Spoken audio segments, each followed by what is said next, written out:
If you were going to set out to build the most extraordinary undergraduate educational experience that one could imagine, it is arguable that Dartmouth would be the place to start. So what are the things that you need to really create a fantastic undergraduate educational experience? Well, everyone would say you need tenure-track faculty teaching the classes, interacting with the students, grading the papers, and participating in the intellectual formation of young people. Everyone would have that on their list of things that you'd want.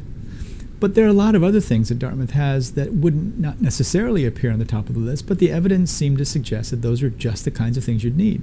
You'd want it to be in a setting where there's a lot of nature all around. Studies seem to suggest that being around nature helps to focus the mind, and that learning happens better in those kinds of settings. You'd also want social institutions that teach people not only about science and math and the core and the core disciplines of a modern education, but also about how to get along with others, how to be a leader, how to be a follower.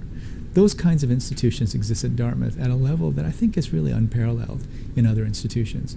One would also want to have sporting activities.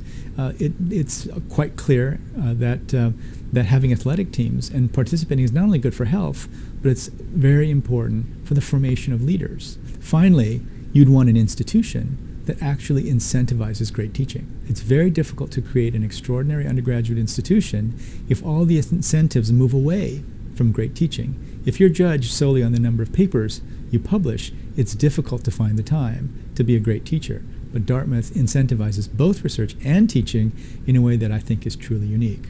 So if we were going to build the ideal institution, I think one could argue that Dartmouth is a good place to start.